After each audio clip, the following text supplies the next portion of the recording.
Yes, indeed. Welcome to Post-Orthodoxy. Welcome to the Outpost in the Borderlands. Thank you so much for joining us again this week. This is episode 5 of season 3. Who knew? Oh, right. And it's actually our 4th and a half season of making shows and having conversations with you guys together. Dark and I started out on KBMF with copacetic conversations with our beloved co-host Mokai Malobe, having difficult conversations, productive conversations about difficult subjects. And now we're doing Post-Orthodoxy, and the modus and the mission behind Post-Orthodoxy modulates every season as we become more trauma-informed and smarter as we learn and grow with you guys, our community. And for me, Post-Orthodoxy Season 3, I really have been defining to people as our mission is to reduce harm, alleviate suffering, and build community through challenging dogmatic thinking, because anything where we think that something can't be questioned or we don't understand each other is a place where we can't have compassion for each other or be together as neighbors. Yeah. You like to challenge the dogmas. Introduction of reasonable doubt has been sort of the theme that keeps bubbling up to the surface. I think the personal reason that I do this show is because I'm trying to figure out what the fuck is going on. And you can too. And you can too. So I would like to remind people that I am not here to prescribe perspectives. We're not doctors or therapists. Or to claim to know what is going on. I am only here to demonstrate my ongoing journey to figure out what the fuck is going on. So what I like to do in this show is introduce reasonable doubt, which can be very alarming, into accepted narratives, widely accepted narratives, such as there's only one God of the entire universe, and his name is God of the Bible. Only one. Yes. There's a lot of narratives going on that people think are the one and only way, and I like to poke at them. That's nothing personal against the people that like them. We poke at those things because we found out at young points in our lives that we'd been lied to by people we care about. And we had to go through an alarming transformation to come to a place where we can just free float in the universe of beliefs and not feel like we have to put our ship into harbor in any one belief system to feel safe. And so we have this, Dark came up with the term enhanced immunity to bullshit. Enhanced natural immunity to bullshit. Yes. And that's a skill that we'd like to bring to bear in these conversations with you guys. So thank you so much to the regulars. Thank you ahead of time to the lurkers and the people that are going to watch later on. I found out about a couple more people this week who tune into Post-Orthodoxy, and I never knew that they did. And it really warms our hearts every time we find that out. Yeah, we got a lot of lurkers out there we appreciate, and a lot of people who watch the show after the fact. Or like secretly watch it without clicking on it so that like the algorithm doesn't know that they're watching our content. I would like to say hello to the future people. And folks that'll find us on Spotify, Amazon, iTunes, Google, and all other podcast overlords after the fact. A lot of people have been getting involved in the dialogue through the chat bot that our Media Maven has provided for the show. Some people have things to say, but don't always want to out themselves as the people saying the things. You can send us a private message and we'll keep you confidential. Yeah, you can be just called friend of the show or frenemy of the show. Or a frenemy of the show, depending. Please designate with your question how you want to be addressed if you don't want to make a public comment. And so now today we have a very special guest, a long-term friend of the show, if I may be so bold. Yes. And I hope that he feels that we have been a friend of the show of his life. Yeah. Mark French, ladies and gentlemen, is an all-around interesting person to me. I got to know him as a chef, but apparently he also does like finances and real estate and has traveled the world and cares about the environment and has been doing this really amazing thing for us over the past couple of seasons where he'll do a video response to our live streams. And like, it's been so great. He has all these smart books behind him on a shelf and just like lists off all this smart stuff in response to what we've been talking about. Like, I need a second me or a time turner or something so that I can have time to explore all the references. Explore all of these references. And so without further ado, Mark French, ladies and gentlemen, welcome to Post-Orthodoxy, Mark. Live from Houston, Texas, is that right? Fort Worth has been my primary Fort Worth. Okay, but Texas. Texas. Yeah, Texas, yes. Thanks for joining the show today. Oh, so excited. It's always, we always have a fantastic time talking to each other and how cool to invite the public this time. That's Yeah. awesome. Yeah, and then this time it's not you chatting at us in the chat bot. We get to actually hear your voice and see your face and hear what you think about what's going on. The organic exchange, I anticipate, is going to be really fun. I want to talk. I know you. I mean, yeah, go ahead. Viewing things at you for a half hour or 45 minutes doesn't feel as cool as it would just talking to each other. Well, I know we're going to have there's always some issues with Zoom where sometimes you might not hear us start talking until we've already started talking. So we're just going to agree ahead of time. We're not going to be mad at each other if we get interrupted, and I'll do my best to wait till you pause and et cetera, et cetera. But Zoom always brings in a little bit of complications. Yeah, I'll treat it as an overseas phone call. Very good. And I'll stop speaking. Occasionally. Yeah, sure. I did. You are going to make a heroic effort to drive from the south for the weekend to come up and do the show and replace our lovely co-host S here. And I really appreciated the effort. Can you tell me what happened? What happened in your attempt to make it to the frozen north? Well, for people that didn't hear about it at all, there was a preposterously huge storm that went from like the bottom of Wyoming and the top of Colorado all the way down. Moisture was coming up from Houston and the Gulf and mixing with cold air. So basically, every single state that I had to drive through to get there got totally ice blizzard wiped out. Oh, jeez. And Southerners don't handle it very well because they're just not used to it. Do you think of yourself as a Southerner? No, not me. I'm from Detroit, but I do live here, and I've had to, I've been living or working in Texas for 12 years now. On and off, and every time snow or ice happens, there's just cars flopped everywhere. Right. Other people don't know how to drive. Yeah. I always forget about that part because like I grew up driving on super curvy roads in the mountains and then all the snowy stuff here. And so like, I'm like, it's going to be fine, but I have to remember other people will not be acting normally. It's the same thing with like the horrible rains in the Midwest. Like if you've never driven through a giant thunderstorm, you just start doing stupid stuff. Like, I don't know how cars work on the road. Like just maintain. It's going to be fine. It's going to be fine. Yeah. It's, and that's really what happened. I didn't mind it. It was going to delay my arrival a few hours. Whoop-de-doo, no big deal. But I did not want to get waxed by somebody else. Yeah. So no. I just turned around and we'll have to do it again next time.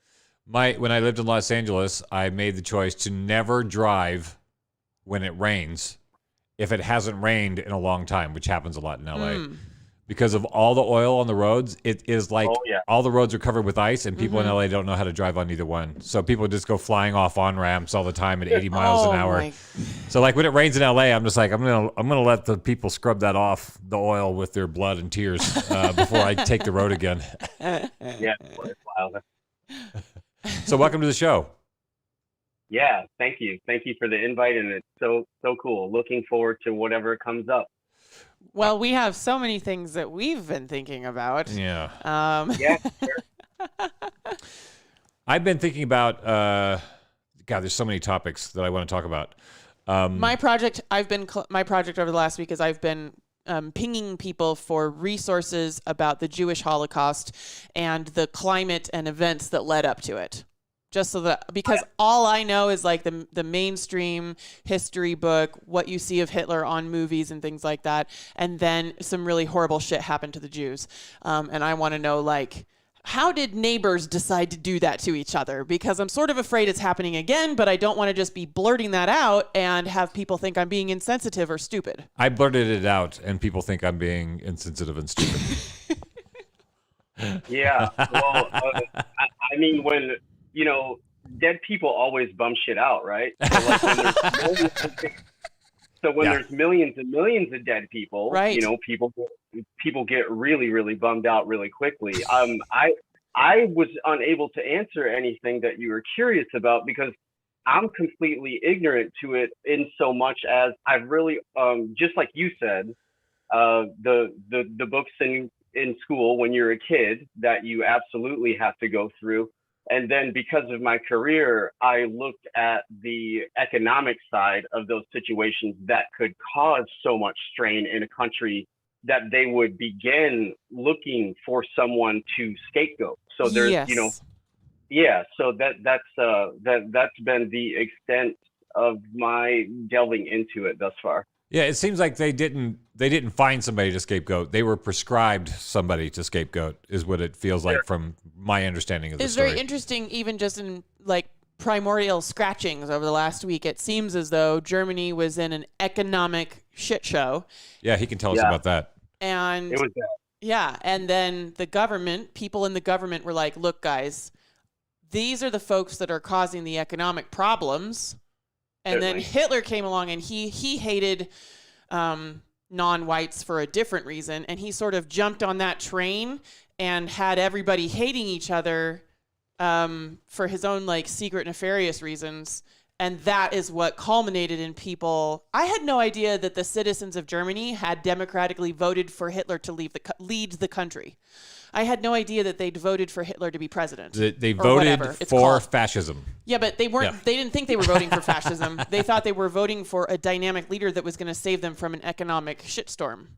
Well, and then not only that, but at the time, the professional managerial class and the bourgeoisie in Germany right now very closely resembles our current centrist neoliberal order. So they were what our version of the centrist Democrats would be here, and the people just completely got fed up with them doing absolutely nothing for normal working people. So it was a level of frustration. It's not so much that they were voting for Hitler, they just needed anybody to come along to jolt things. Very similar to the Trump election, where it was just everybody was just so angry. They were just like, this is the brick through the window to let these people know, like, we're pissed and we're not going to take it anymore. Michael Moore, before the 2016 election, just before, made he said, and this is my one of my favorite quotes from pre-2016, was Michael Moore said, Donald Trump is a Molotov cocktail being hurled at Washington. There you go. And I mean, and yeah. Some people liked him because he talked like them. Some people could give a damn about him, but they were mad because of what the DNC did with Bernie. They were mad as people from the parties promising stuff they were never delivering on. And they fool me once, fool me twice. It was just like, they're like, we've already done the lesser of two evils for our entire lifetimes. It's take this guy and tell me what happens. And and then I think some people became fans of two evils. people became fans of him, I think, because he was so disconcerting to the establishment class that everybody's fed up with. Yeah, sure, certainly. Well, and then the ultimate joke is, he ended up doing absolutely nothing but being a typical president. His main accomplishment is giving away $2 trillion to the richest people on earth that don't really need it. So, it just causes all this asset inflation in real estate and the market, and ends up dripping down onto normal people. So it was just like free for all around for all of his buddies. I mean, rich people love him, and then, poor working people in rural areas love him just because he's brash and he's mouthy, and that makes them feel like, I want to have a beer and a burger with this dude. Right. I think one of the things that came up for me as I got more involved in politics, once I got out of the church, is like, okay, what are Trump's actual ethics? What are Bernie's actual ethics? What are Biden's actual ethics? What have they voted for in the past? Where do they put their money? Who gives them money? And like, anytime one of my quote unquote new liberal friends, just over the last 5 or 6 years of being out of Republicanism, anytime one of them would bring up like how nasty Trump is and how horrible of a president he was, I'd be like, he his voting and ethics and financial practices are exactly the same as Biden and Obama. Yeah, except that Trump didn't start a war, and he's the first president in a very long time that didn't start a war. And that's not me like pumping Trump. That's just like, guys, like I know he doesn't talk like a nice person in a suit like you want him to. You know, you want him to like act like a president and talk like a president, and he's not. Yeah. But in actual actions, he and Biden are not any different. Well, it's one beautiful thing that you and Dark bring up on the show all the time is Dark just said a few minutes ago that there's a lot of anger going around right now, and some of it rightfully so. So I don't think that's a healthy way to communicate with our friends and neighbors. But I mean, going back and unspinning all of these lies and us getting hoodwinked over and over again by all of these snake oil salesmen.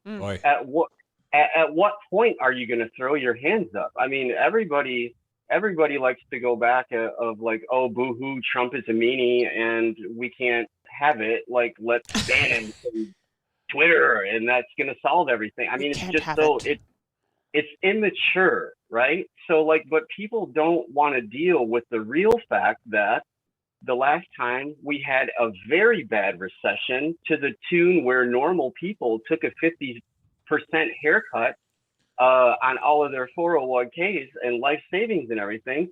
The 2008 crash, Obama is the one that bungled that and gave all of the money to the bank and did absolutely nothing to help poor people.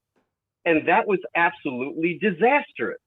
And then, you know, so you have Michigan, Ohio, Pennsylvania, and Wisconsin, you know, some of the states that have been deindustrialized worse than almost anywhere in the country. All of those people voted for Obama twice.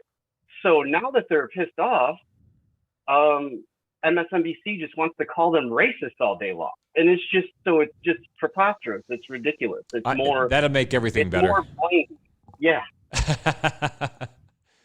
Yeah. If everyone's racist, we don't have to actually do anything about it. Well, that's a part of the otherizing. You just get to be mad at them. Otherizing, which is why I keep drawing parallels between. I know that the Holocaust and the Nazi era is a trope that gets used politically against anybody you disagree with politically. I mean, I know the left does it to the right does it to the left, and I'm very sensitive. The point that I would want to make is I'm not talking about the Holocaust. The Holocaust was, according to the Wikipedia, 41 to 45. What I'm talking about is 33 to 41. Yeah, what created the conditions? What created the conditions that made something like that something that happened at all?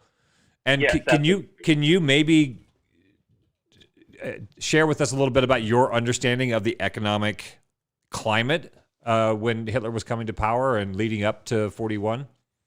Yeah, well, so World War I and World War II are intrinsically connected. So at the at the end of the Austro-Hungarian Empire and the murder of Franz Ferdinand, my understanding is that there were very harsh reparations placed upon the Germans to pay everybody else back for that. That helped quash that situation. So the English and the American banks, the English and the French and the European industrialists, basically Germans were given terms that were just so much austerity. There's no way they could have afforded it. So hardworking, educated Germans are toiling all the livelong day, basically to make some of the American banks and the European banks wealthy and richer. So people were getting rich off Germany, and it got to the point where it was just so harsh that they couldn't do it anymore. They tried printing their way out of the situation. Sounds familiar. It caused, so they just kept printing money and printing money and printing money. And because they didn't have a central bank that operated in the ways that ours currently does, it spiraled a little bit out of control and created hyperinflation. So men would literally get a break, a small lunch break from work at the factory. They would be handed a sack of money and literally have to run it home to their wife because prices were doubling like every few hours. Oh Right. So you would be like running to grab a loaf of bread with a bag full of money, and it's so it just got completely out of control. Okay, and this is what we were talking to our guest, Professor Fabio Vighi, about was, and this is something I want to talk to you about on the show. A weirdly similar thing has happened here over the last, 2000, yes. Yeah, last little bit. Yes. The thing that I was interested in that Professor Vighi brought home to me was, I think there's people who are concerned about the state of the world. I think there's a tendency to go towards the idea of what can we do? How can we fix this? How do we call out the bad man? How do we do the emperor wears no clothes? How do we reveal to regular folks that they're getting conned? They're getting actively conned in a way that they could not get conned if they would just, turn the tables. The problem is it's a hydra. There's no head. There's no one person you can make the bad guy. There's no one entity you can point to and say that's where the source of the problem is. And he sort of gave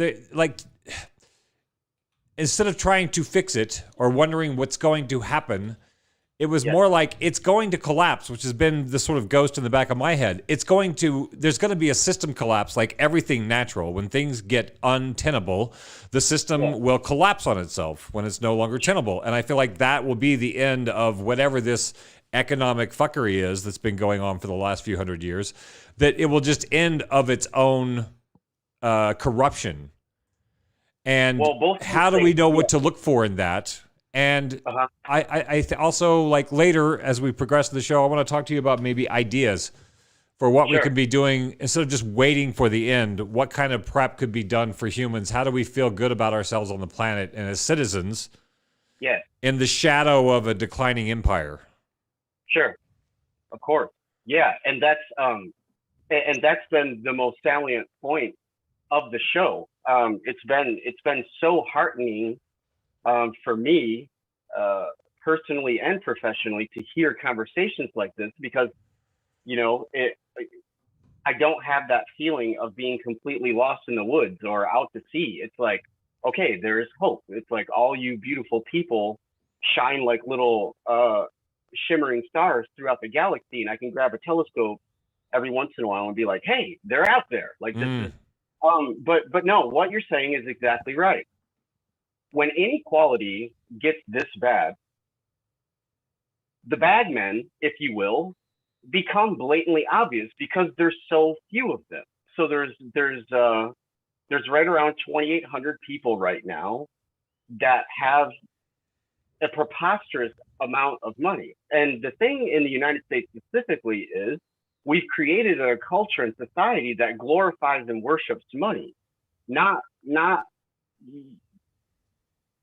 the joy that people produce in society or how they got the money. It's just the money. Right. So the problem when you create a society around that is, what you can call the Jeff Bezos or Elon Musk problem. I mean, you have Bezos, this glorified delivery boy, basically, and that's a worthwhile conversation to have. Like, do we need to be ordering pointless plastic crap from China and wrapping it in more plastic and then putting it in cardboard just to be dropped off at our feet by a really poorly treated worker? I mean, I don't know. So, but you have this idiot flying around subspace and uncynically thinking everyone that shops at Amazon, he has Amazon Web Services, so he's helping us getting spied on constantly. He buys the Washington Post so he can basically editorialize his own public perception whenever he feels like it, while he's riding around on a $500 million yacht. I mean, what good is this guy doing in the world? And then we're supposed to listen to morons like him tell us how this should get unspun? I mean, so that's really where the show has been spot on when these types of things come up, because if we just wait for it to collapse and we don't start generating our own organic ideas of how to address that, it's going to make that interregnum period, and as the transition does start to happen, it's going to make it uglier and scarier and messier. I have a theory. I'm going to take a break here, and I have a theory that the microphone you're holding in your hand is not where your voice is coming from, because it doesn't change even when your microphone is over sideways. Strange. So I just unplugged it, and it's exactly the same. Yeah. Weird. Yeah. So I can't force Zoom to use my microphone then, I guess? You can if you go into your settings, which I'm perfectly fine with you taking the time to do, but you would have to go into your Zoom settings and go to your audio settings and tell it which microphone once you had that microphone plugged in. Interesting. Yeah, let's do that. If you like. Okay. Yeah, and that then, would be way better, especially if the sound is kind of cloudy in 4. It is a little kind of cloudy right now, so I'm curious if it'll be way better with your microphone going on. The microphone looked good in your hand either way, though. It looks very professional. So, Dark, you had a question? What was the question? Yes. You talk about the 2,800 rich folk. And what we were talking to Fabio about, which I wanted to talk to you about, is the people behind the rich folk, the architects of the system, where we get to see people like Bezos and go, grr, Bezos. But who's behind the structure where we have our obvious people? I think there's a lot of people who are billionaires and rich that we don't know. That we don't know about. Yes, there's that don't sign up for the Forbes article. Right. There's a lot of power in the world. And they don't want you to know that they have all the power. Right. I want to know if you could maybe help me understand. This is my constant quest, is to help me understand when I hear terms like asset managers. It sounds so boring. It makes me start daydreaming in class instantly when I hear asset I'm not managers. sure if that did anything. Whoa, that's a big old microphone. Yeah, do it. Say it again. Can you hear us? Oh, can he hear us now? No, he knocked out. It did. Your microphone was better, but now I'm worried that you can't hear me. Now we can't hear you. How strange. Well, can you hear us right now? Just say beep boop. Not from the headphones. You disappeared from my headphones. I don't know why. It's so weird. Are those headphones? Are they headphones that have a speaker with them? Are they like Bluetooth headphones with a speaker for having phone calls? It said my headphones are supposed to be on. I don't know what's going on. Well, weird. I probably fucked everything up. Oh my Sorry. God. Well, this is taking a little bit too long. What should I do? Call back or what? Yeah, you want to hang up and rejoin the chat? That's fine.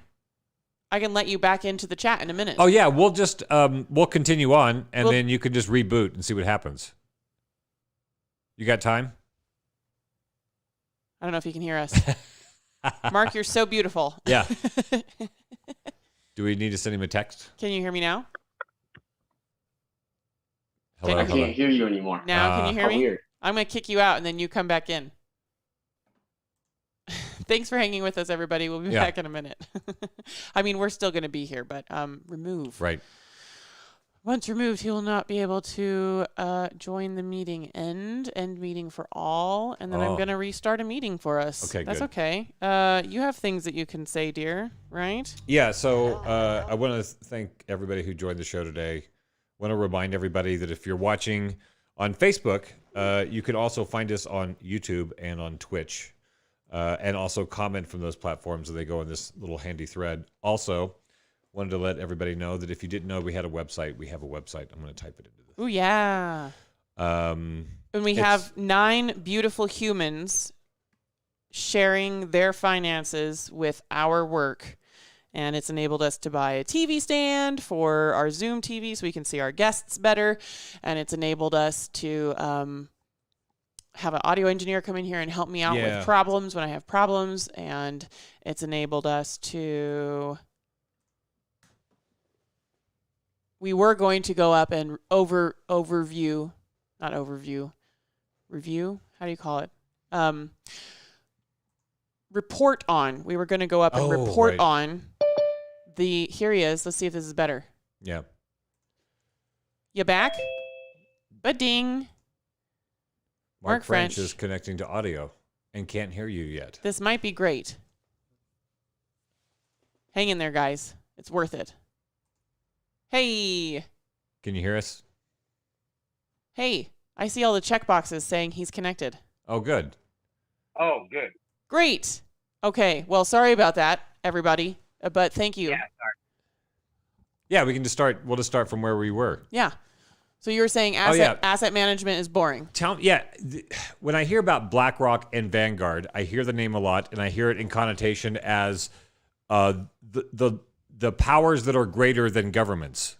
They're setting policy due to the sheer volume of the assets they manage. So when I hear asset manager and I hear BlackRock, I think that should be the bad guy or something. But I don't really understand what that is or what that means. And I'm constantly looking for some other perspective to help me understand what BlackRock is. And is it the problem, or is it just exploiting a problem? And what is, but more importantly, what is BlackRock and what is Vanguard? And what is an asset manager in terms of power in the world? Well, you just said it properly. Yes. I mean, some of these firms, BlackRock and Blackstone and Vanguard and other things of this nature, the assets that they manage are larger than most countries. So you're talking about some of these firms, having micro economies as large as a country. So this, you have someone like Zuckerberg or whatever that are literally allowed to dictate policy to many countries because there's been this race to the bottom. So calling money evil is kind of creepy and weird to some people. They just don't get it. So it's not that the activity in and of itself was intended to be nefarious, but the way that we've constructed it, it has become that way. So like the stock market, 85% of it is owned by only the top 10% of shareholders. So when you hear libertarian or right side arguments that the market's to be upheld at all costs. Well, normal people don't even have money left laying around to participate in the stock market. And even the people that do have a decent enough job to where they do have a 401k or a Roth IRA or something, some kind of retirement benefit that is connected to the market, it's a very insignificant amount most of the time, generally. So the reason that the asset management class has gotten out of control because it's part of the FIRE sector. So finance, insurance, and real estate. So you kind of have these buildup of economies of death in the United States. So medical firms stock will go up. That means more people are sick and dying. So when the assets go up of these financial classes, that generally means they're stealing someone else's oil or aluminum or mining rights or so the finance class specifically does not participate in any industry. So we are in a time period right now where Americans' jobs are getting crappier and crappier and crappier. And it's because we're not producing anything worthwhile anymore. We're all being asked to take these low-level service jobs And it's because rich people have realized it's easier getting rich, just slush funding money from account to account. They don't have to make anything. They don't have to hire anyone. So that's why there's been this blow up in finance assets. They're allowed to mark up their own asset class on paper, but it provides no real economic activity.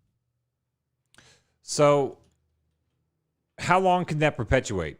What does the end of that look like? Is there a way to just say, hey, because this, you're articulating this, it seems to be the case. I haven't heard people refute that that's the situation that we're in, that there's a broken system that's being exploited and cheated, and people are suffering, and other people have this insane feedback loop of power and money that feels unnatural and unsustainable. So how long can that, I think I've been saying since 1992, how long can this go on for? No one really knows. And everybody that is aware of it is in full agreement that we are in uncharted waters. Pre-coronavirus, the Trump administration was already putting $1 trillion a day into the overnight federal funds rate. This is the bank rate that large banks use to loan money to each other so they can make that day's bet and be able to float it until they get the money back and they have to pay the call. Right. And this was what was so interesting about the Vigi conversation, because coronavirus could have been the ruse that they needed to print all this cash to prop it back up and blow up another bubble, because everybody was in agreement then. I believe it was September or October of that year when it was 2019. Yes, that's right. So when it came out how much money they were putting into the system secretly, the banks literally would have stopped loaning each other money. Like, we would have had an immediate correction and huge drop in assets if that had occurred. So we're in uncharted waters. This time too, kind of a page out of the Obama playbook. Another thing that happened for the first time ever is the Fed was putting printed, or not printed, it's all on the computer, but the Fed was giving money directly to firms, and that had never happened before. Mm. And yet that's something that we know. That's something we know happened. Yes. That's the thing. What does directly to firms mean? They just transferred assets to one of the asset managers.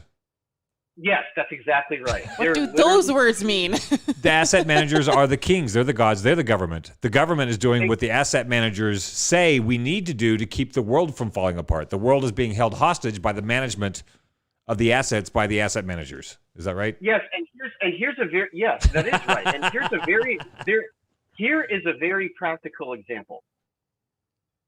When I was at Citigroup, which at the time was the largest bank in the world, the head of the company was a guy named Bob Rubin. So Bob gave Barack Obama, upon entering office, keep in mind that Obama had been given more New York money than anyone in history of presidential races. So it was New York banks and firms that basically were the Obama campaign. So Bob Rubin, the head of Citigroup, gave Barack Obama his list of appointments that he was to put on his staff. Oh, geez. Obama took Bob Rubin's list, and every single one of them, 17 people on Bob Rubin's list, got put into Obama's administrative position. I don't like it. It's preposterous. I mean, and they just nakedly get away with it at this point.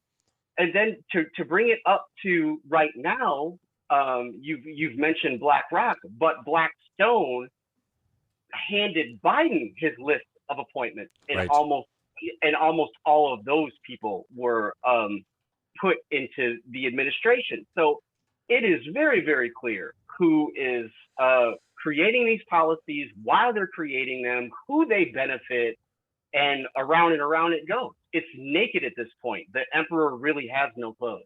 Do you remember the story, or are you aware of the story of like from when Reagan first became president and he was going to go ring the bell to open? Do you know that story?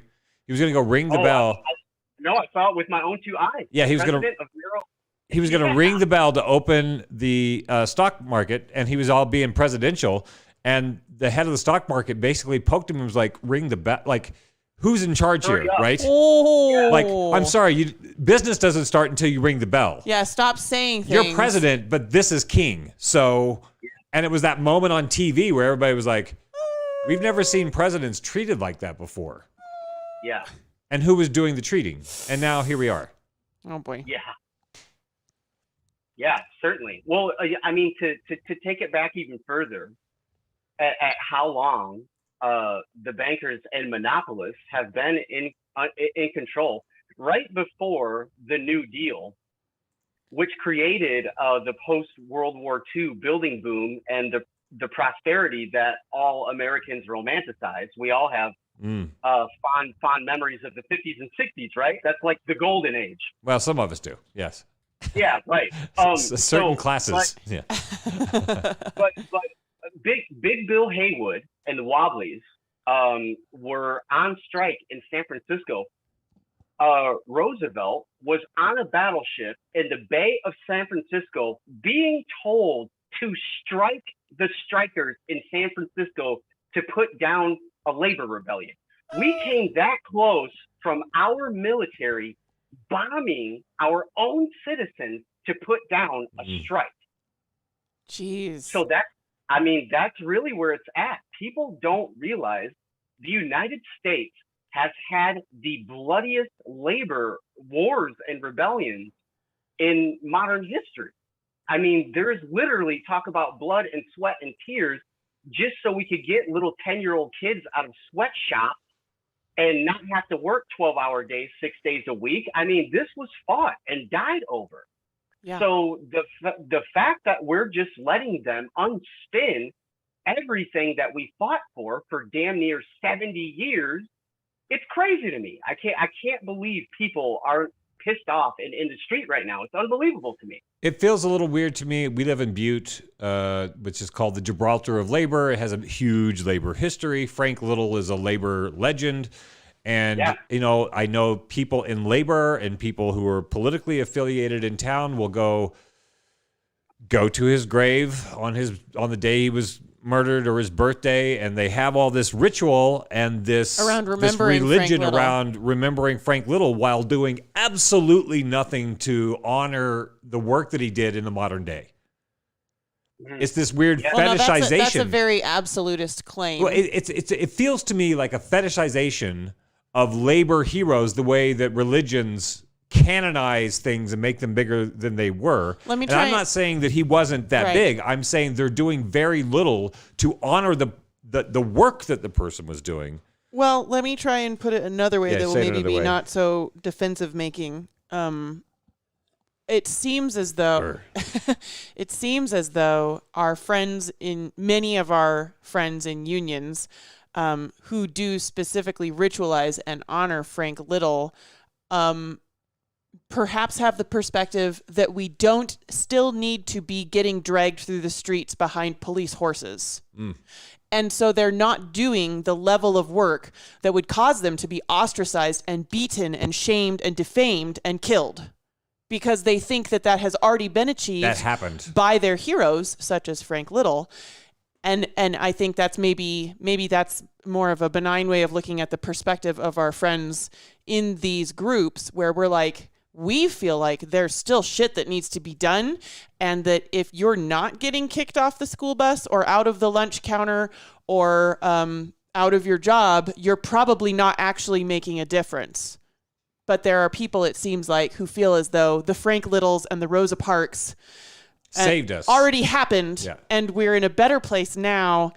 And this is where we have this issue where it bleeds into the coronavirus censorship where, well, that's just one person saying things and they really shouldn't say things. And so people on the left keep shutting down this one voice that's problematic and this one voice that's problematic without, I think, realizing the parallels between people who are standing up, sticking out, getting defamed, getting shut down and canceled, and people like Rosa Parks and like Martin Luther King and like Frank Little and like that girl that stood up in the sweatshop and jumped on the table and started a union riot.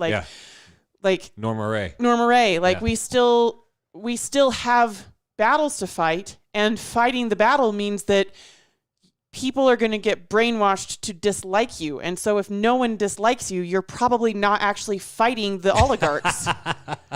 I think maybe that's like a broader way of saying. You're taking my point and moving it closer to where I wanted to go. Oh. Which is what does that look like today? What does a Frank Little look like today? Right.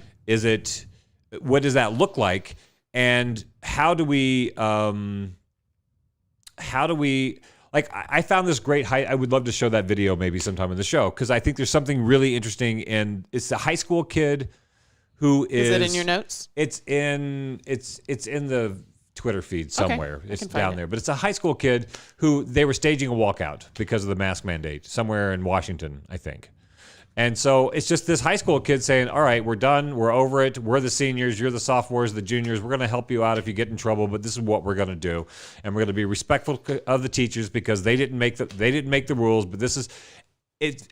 Youth rebellions are really exciting to me. That's where how many revolutions were youth rebellions?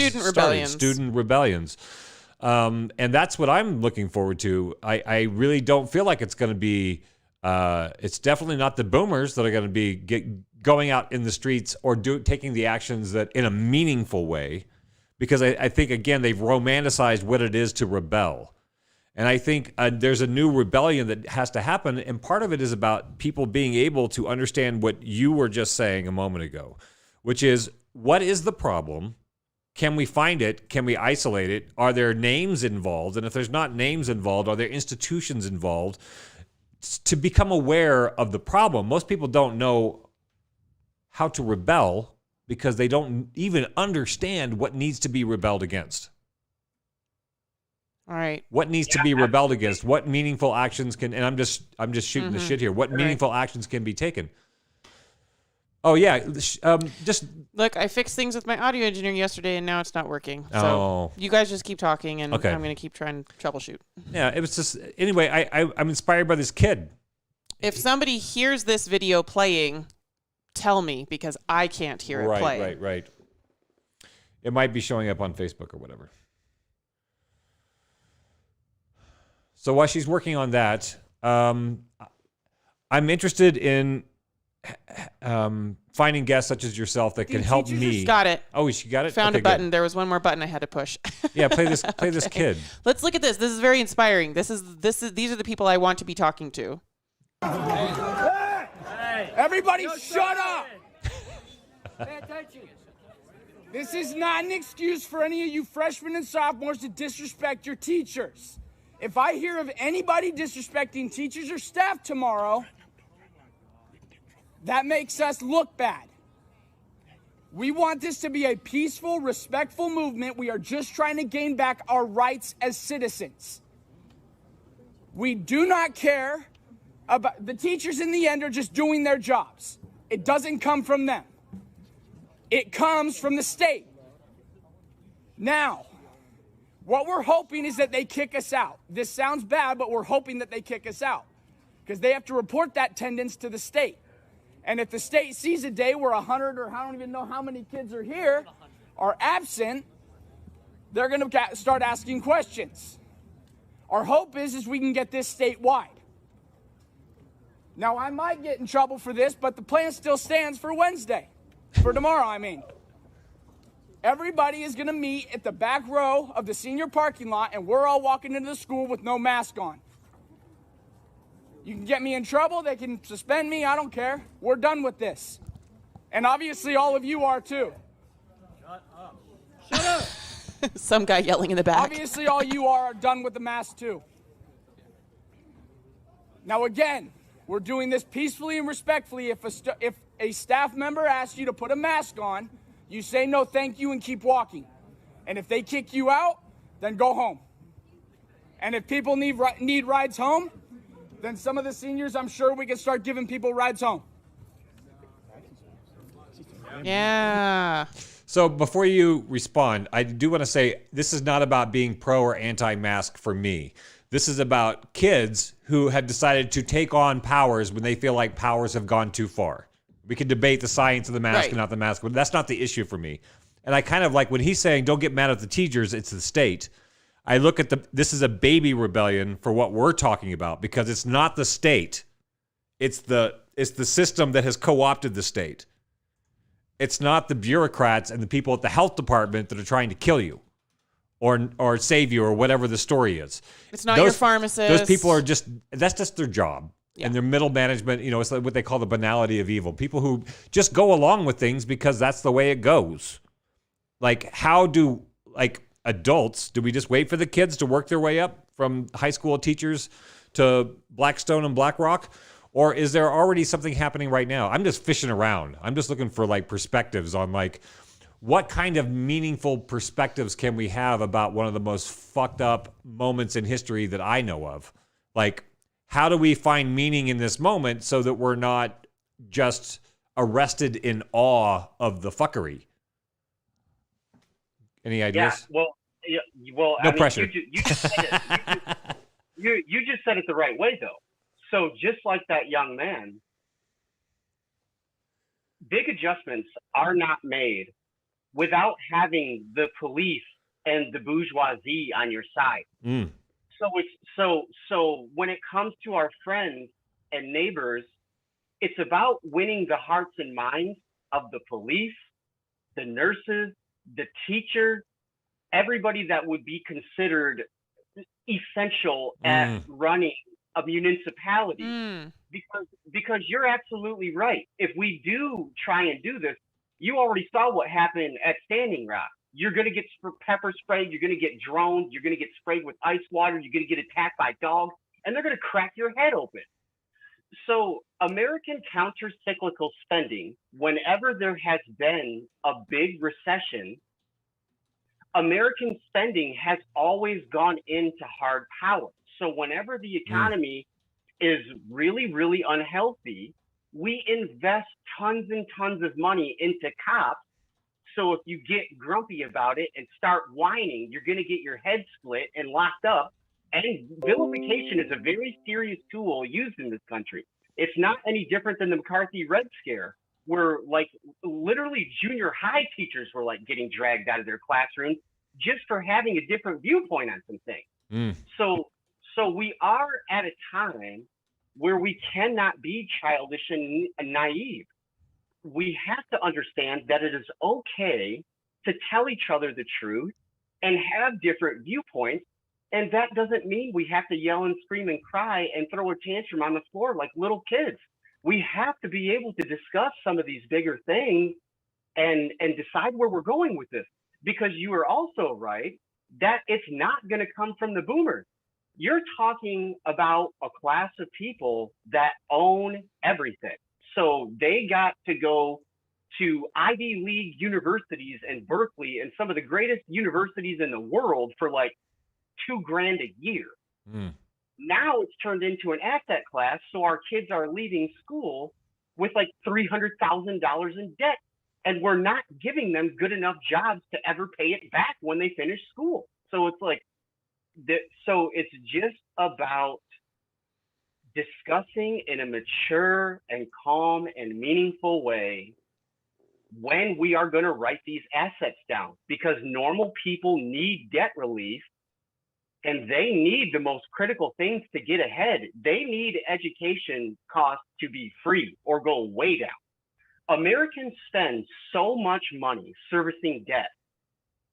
So if you just take the rent of a normal 2-bedroom place in any city that normal people live in, and you add in what they have to spend on insurance, what gas costs, because we all worship the car, right? You got to have a car, gas, insurance. You add just all the basic stuff up together, Americans literally have no money left over. I mean, pre-coronavirus, the bottom 50% in the United States was already only making $30,000 a year or less in the most debt-ridden society in human history. You can't live like that. You can't get married like that. You can't have children like that. So it's come to a head. So not everybody can just wait for the boomers to croak and turn all those assets over to hedge funds. Right. Or there's spoiled kids that own the hedge fund. So, I mean, these things are going to have to be addressed in a meaningful way, and the protests must be peaceful.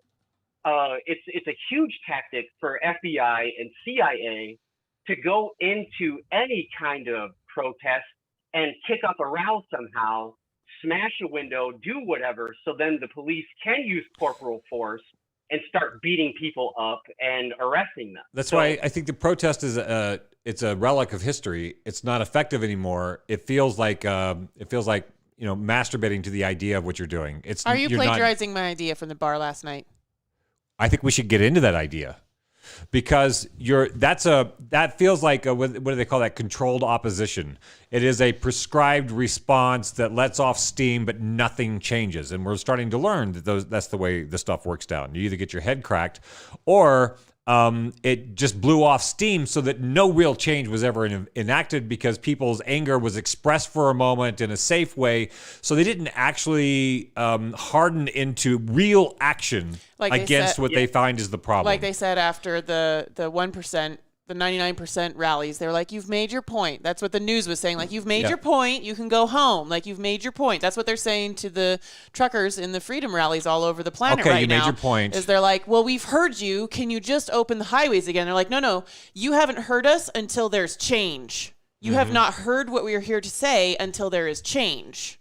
Yes, I agree with you, too, on that point completely. I only brought up the peaceful protest thing because I do think it's important that we have to start treating this like a general strike. We seriously have to start using like BDS movement tactics. Okay, when you say BDS, do you mean BDSM? Like bondage, dominance, submission, and masochism? No, BDS as in boycott, divestment, and I forget what the Okay, S is. I can look that up then, if it's not. Yeah. I'll look up BDSM also, but I just didn't know what you meant by those tactics.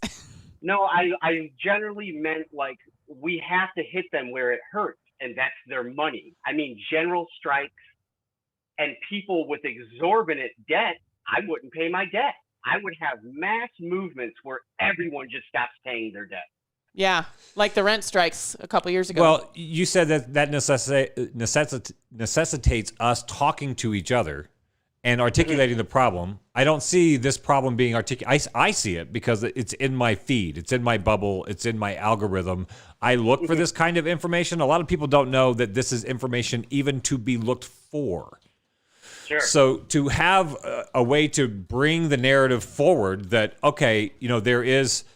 we've gotten used to not being able to buy a house or have kids or have a car. We've really just acclimated to living a harder time than our parents did as an entire society. We've just acclimated to it, and I feel like so much of the censorship that is going on. I don't feel like this is random. I feel like the censorship is going on not to keep us from talking, but because we are talking. Yeah, sure. The things are, they say, you only get flack when you're over the target. If you look at what's going on with Joe Rogan, like he has become the news cycle of the last week in my algorithm. Sure. Because it's about, and I want to ask I think a line was crossed because of the Joe Rogan thing this week where the Surgeon General and the White House spokesperson said that as government representatives that they wanted Spotify to be more heavy-handed in censoring people. They didn't use those words, but that's what they're saying. They say, we want you, private corporation, to censor unpopular thought. That's different because I've been walking that line for a long time between, well, it's the terms of service, and if you're going to use the thing, then you got to go with the terms of service. Terms of service, yes. The First but not Amendment the is over literal here where government. you can talk on the street and blah, blah, blah. But when the government tells private industry to start limiting thought, don't you feel like how do you feel about that? Well, okay, so Chomsky has a quote, and whether you agree with Chomsky on most things or you don't, that's not the point. But Chomsky says the legitimacy of any regime and established order can be decided by the amount of propaganda needed to uphold it. Ooh. So what? Ooh. Say that again. Yeah, say that again. Say it again. Preach. Okay. Yes. So the legitimacy of any hierarchy and established order, you can judge it by the amount of propaganda needed to uphold it. So look at what a clown show this Biden administration has turned into, and how we are all being treated like children. So he's trying to kick up a row over in Ukraine over a gas pipeline because they want to reinflate the American fracking bubble and send all that dirty, toxic Canadian tar sand and refine it here and frack here. And they want to turn it into liquefied natural gas. And they want to sell it to the Europeans at a huge markup because obviously it's harder to get our gas over on container ships, Right. send them halfway around the world when Germany can just have one pipeline directly from Russia, Right. and it can satisfy the current European energy order. This is why we keep going to war in that part of the country, right? As far as I understand, is to keep the Germans from having a pipeline. Yeah. Like for 100 years. But none of these people will address anything in a grown-up, truthful, serious manner. What do we get? Culture war and identity politics. And they're not even able to handle the slightest critique whatsoever, regardless of what you think about Rogan and how bad people try and slander this guy, who I think has some silly ideas. But for the most part, he's a very smart man that's open-minded and very fair to people. He's just having an honest conversation. So like Kamala Harris trying to get Trump permanently banned from Twitter. And now you have Jen Psaki, one of the most blatant, vulgar liars in human history, like just on TV 24 hours a day. They're just complete liars and spin doctors. For them to even put Spotify into the American lexicon, and then the financial side of it, I find very salacious and creepy too. Neil Young and Joni Mitchell and a lot of the other Spotify artists, their entire catalogs were just bought by Blackstone and some of the other New York hedge funds. So they were. It wasn't just Neil Young's; it was the other players as well. Yeah, they were bought by the same asset company. Oh my God! It's just propaganda. It's all just propaganda. It's just all brainwashing, constant brainwashing. And not only that, but they're trying to tank the stock of Spotify to either absorb it or collapse it because because they want to make their own new Spotify and they're getting in the way and control what the people get. That's what I think. That's like whatever you think about Joe Rogan. It is this. It's censorship often has the exact opposite intended effect, and this is what happened in to draw a conclusion back to pre-World War II, is the propaganda that they were using was short-lived. It was not a sustainable propaganda campaign, but it was super powerful in the short term. But it was not going to be. It was not going to stand up to scrutiny over time. Eventually, there would be some accountability for somebody, and the jig would be up. The spell would be broken. The story, because they're living in a planet, and they didn't know where they were on the planet until the rest of the planet finally told them. And I feel like this is where the West is right now, is that we've become unmoored. We're adrift. I don't think we have any direction. I don't know how we're still afloat. I don't know how we're not running to the store with a bag of money to go buy bread. I don't know how we're not there yet. I'm always impressed. Like, I have to look at it from an engineering perspective, a social perspective. The fact that we're not doing that right now is impressive, but it doesn't feel. I think I'm becoming addicted to Twitter because I think being raised in an apocalyptic cult, I'm constantly looking for signs of the end times because it feels like every day we're just that much closer, and I don't want to have that mindset. Yeah, I want to be doing something instead of just sky is falling. Sure, absolutely. Well, I mean, all of us get tricked and mesmerized that we're going to get invited to the country club someday, right? Like that is the big American lie. Like, Canadians have had more social mobility over the last 40 years than we have. The American dream is now Canadian. Right. So, but that's always the thing. That's how they put us into this Schadenfreude situation, and they always make us feel like it's our own fault. Like, if you aren't a multimillionaire, what are you doing with your time? Like, so they blame the millennials for drinking too much Starbucks and eating avocado toast, and it's just preposterous. So you have a situation where wages of normal people have been flat, and I think this is what will make it easy for most people, like you said, that don't pay attention to these things because it isn't their professional vocation. They have no time to think about this stuff and they find it very boring. But regardless of the education level or lack thereof of our own countrymen, the fact is Americans can smell bullshit from a mile away. So they are very sharp. You got to wake up pretty early in the morning to get one over on somebody. So I think as long as we're framing it as, like, when you look at the study of the RAND Corporation that was done in October 18, it very clearly shows where globalization and deindustrialization begins in the late 60s and into the 70s, and it blew up and came to a head during the Carter administration. It shows a direct transfer of wealth of $39 trillion. That is from working people to the 1%. And there it is. So I just think if we frame it in a way like, hey, we got played. These are the reality, math and numbers around it. It is within our control to start to address some of these things. So, Yeah, so we were at the bar last night. Yeah, that's what I wanted to do. Yes. Yeah. So this was very exciting. This is one of the moments where your heart starts racing because you're like, oh my gosh, I think this is like a new thought. It's so cool. You're not just like cobbling together the thoughts that you've absorbed from other people, which is also thinking, and valid. But we've been drinking kombuchas at our favorite bar because we were kind of going down this pathway of like, we want to socialize and discourse with people. And like the only way to do that is to go out to a bar at night, especially because you're not allowed to gather in groups in homes, but you can totally go to a bar.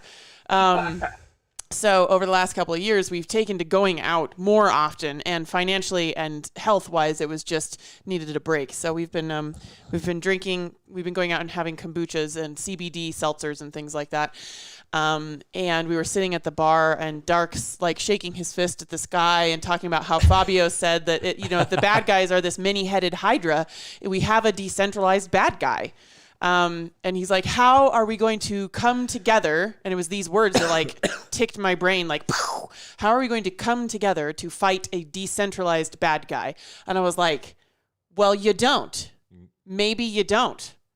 Maybe this age-old and beloved concept of everyone coming together and unifying, this has been my issue over the last couple of years. Dark and I have been like, he's like, we're going to have a revolution. I'm like, yes, but how? Because everybody has a different perspective on the universe. They're using a different social media platform. They're having a different experience of what poverty means. even if we were to get everybody on the same Facebook event at the same time, like you'd still be missing massive swaths of demographics all over the planet. And everybody would be coming with different perspectives on what's happening because we're getting it from different news sources and different teachers and different friends and different social clubs. I was like, I don't think we can unify. And I've been saying that. And so like when we get into like our teeniest, tiniest fights, it's because Dark thinks there's going to be this grand uprising. And I'm like, I don't think the people can come together anymore in the same way in this technological age. And it really coalesced for me last night when he was like, how are we going to come together to fight a decentralized bad guy? And I was like, maybe we don't. This plays into a lot of what we've been talking about on season 3. Resistance. Season 2, we were talking about the decentralized web and how we're going to get away from oligarchical control of our communications with each other and our banking between each other. And then 2, in season 3, we've been talking a lot about starting local. We need to get local. Like, stop caring about the sea turtles in Florida unless you live on the beach in Florida. Stop caring about the orphans in Bulgaria unless you have the ability to do something in Bulgaria besides sending money and sharing posts on Facebook, because we're wasting our time and our energy and our assets helping people that we aren't actually able to make a giant impact with. But if we all focused on our lives, our well-being, our mental health, our physical health, the health of our loved ones, the mental well-being of our loved ones, the health of our community, the mental well-being of our community, what can you do for the starving children in your town? What can you do for the animals stuck in the animal shelter in your town? What can you do about drugs in your town? And if we all decentralized the revolution, I think maybe we might have something. And what does that look like, decentralizing it?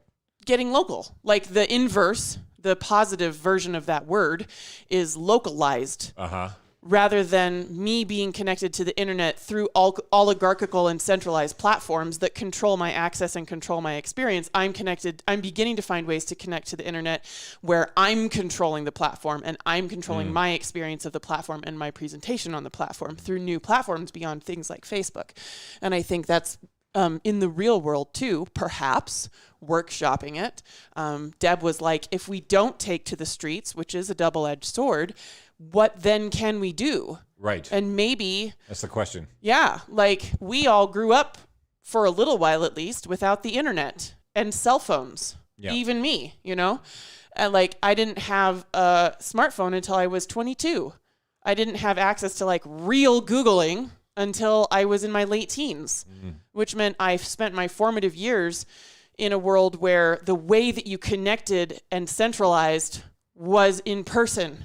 But maybe we're moving into how do we take these new familiars in the Fae version of the word, in like the little animal that sits on the shoulder of the wizard and helps him with his quests. We have these new familiars that have largely been imprisoning us and directing us, and sometimes we're mad at them and sometimes we're guilty about them.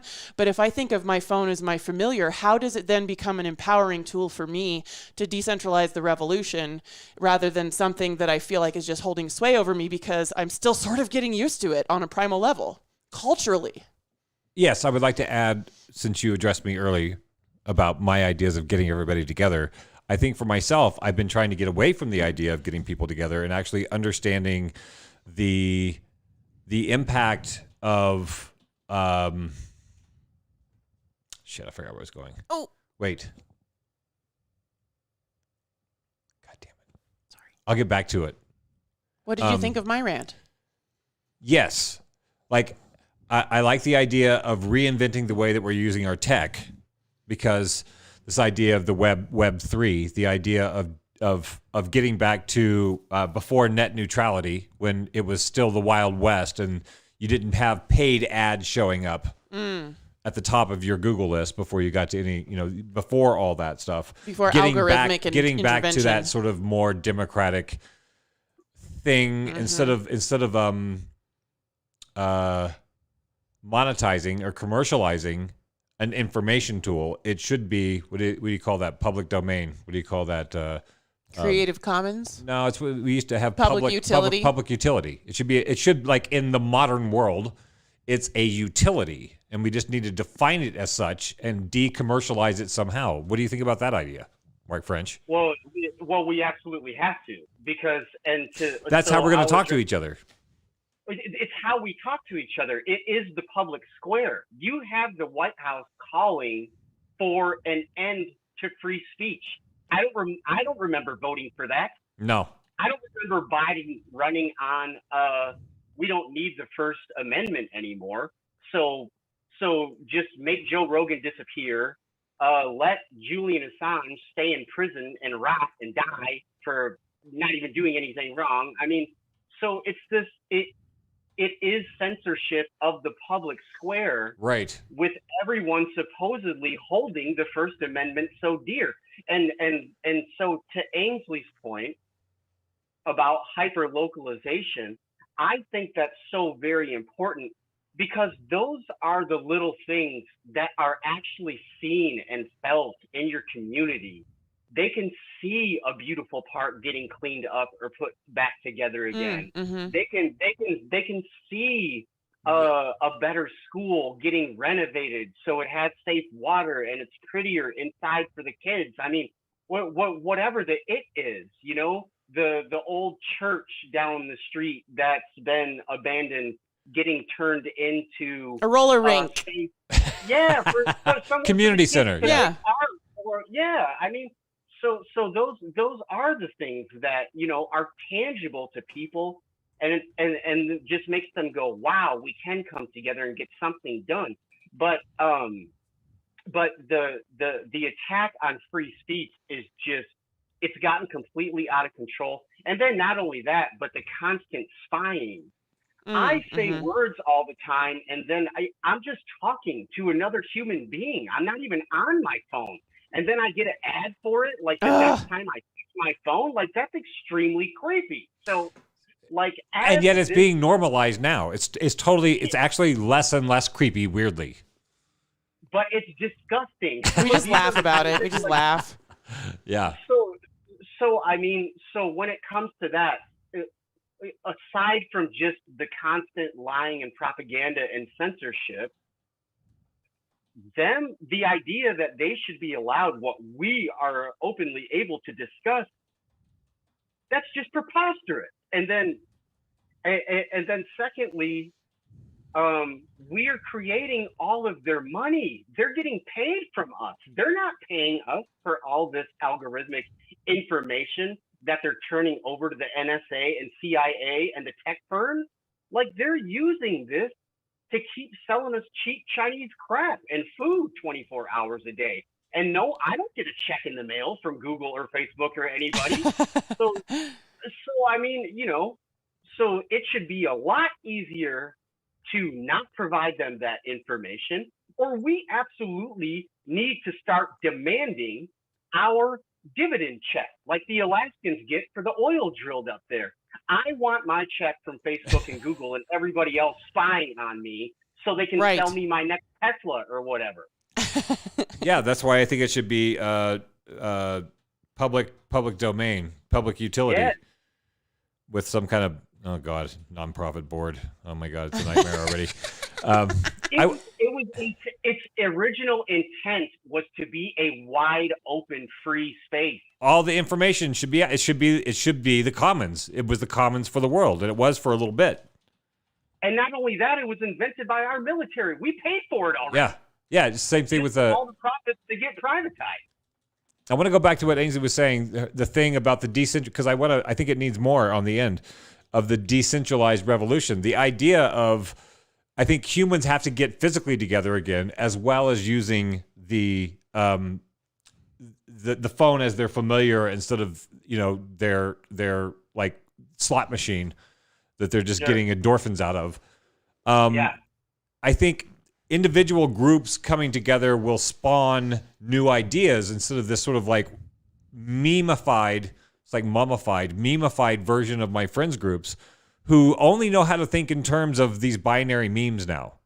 There's no like original thought related to your specific place that then gets people together where there's a sense of community. Like, I think this pandemic's been really bad at like just really severing people from community, and a lot of people don't know how to get back to it.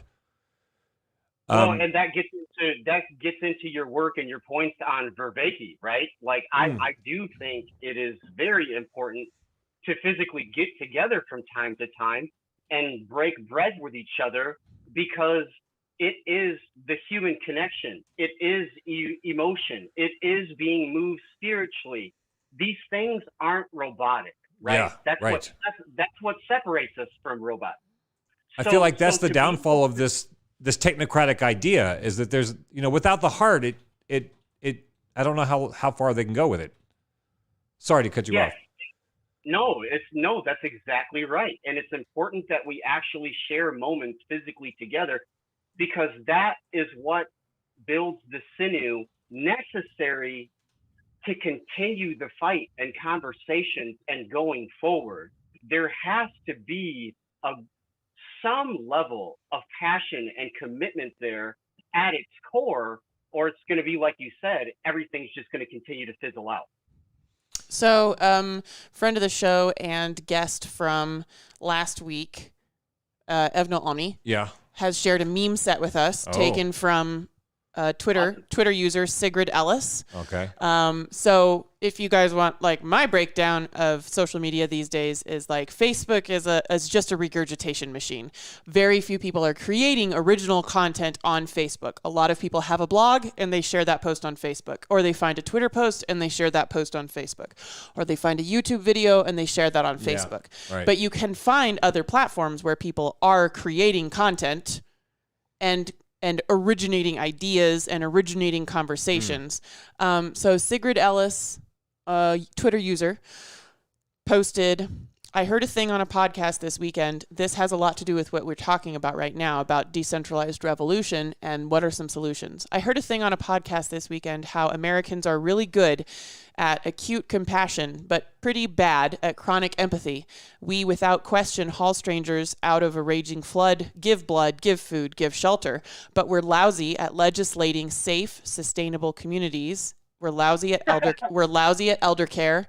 We're lousy at accessible streets and buildings. It's the long-term work that makes the disasters less damaging, but we don't want to give to the needy. We want to save the endangered. And this is where I feel Sigrid really gets to the heart of what's going on in the U.S. these days, especially with our young, thriving superhero culture. Sigrid says, we don't like being care workers. We want to be heroes. The world does not need more heroes. We need more care. Yeah. That's right. I felt like that was he shared that like a half hour ago, but it's so in line with what we're talking about right now. It's brilliant. I mean, there it is, right? And then as the economic conditions continue to worsen and decline, it's just going to feed in more distress and fear, and we could end up caving to this Hunger Games hyper capital. We in some of our big cities, the streets already smell like feces and urine, and you're forced to like literally step over homeless people. I mean, stuff like that makes me want to cry. I mean, why? We're the richest society in human history.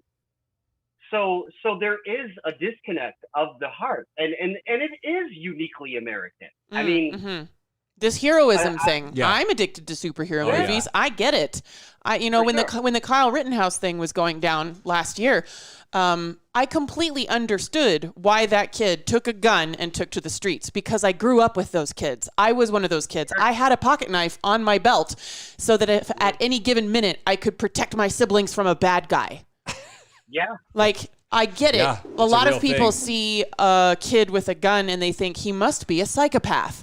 But there's this. You two taught me a lot about Rittenhouse as well. I had no idea. Him shooting those people was completely justified. I mean, he honestly thought he was going to be murdered. Yes. So that was clearly self-defense. I'm glad the jury did the right thing in that case. And in this case, I think we were really lucky because Kyle was actually being mentored and trained by a licensed and responsible gun owner who kept his guns in a safe at all times. They only took their guns out of the safe before the events because the protests and the building burning was getting so close to their literal home in the neighborhood that they lived in. That's why they got the guns out of the safe. So they were preparing to defend their home in that instance. Yeah, and then sure. Like Dark just showed me this TikTok video the other day of some guy who had a gun in his car, and it was like his dash cam, and he thought that somebody was shooting at him. So he started shooting, and like he started having this like primal trauma response where he just kept shooting. Like he just from shot the inside of the car through his front windshield and his side windows. Like pew pew pew pew pew pew, and his face was just like what? And then now we have this 17-year-old kid who's being chased down a street where sirens are blaring and buildings are on fire and shit is being thrown at him, and he only shoots one time. And then he doesn't keep shooting. He doesn't spray the gun into the crowd. Yeah, he's not playing superhero. No, or so alarmed by a he was not alarmed by his weapon. He was handling his weapon very responsibly. Right. Like I grew up in those. Anyway, that whole thing just blew my mind how much we'd been lied to about that story. Yeah, because I didn't want to pay attention to it until it started coming down to it, and I was like, God, I got to pay attention to this because this is a whole it's one of those situations where there's a blatant, easily exposed series of lies as a narrative, and then it is allowed to propagate. It's called out and never retracted, allowed to continue to live even after the falsehood has been proven. And then the armies for that narrative, you can show them the stuff afterwards, and they still, it's like a betrayal to themselves to change their mind. And they just decide that Kyle Rittenhouse went out there to shoot and shot black people.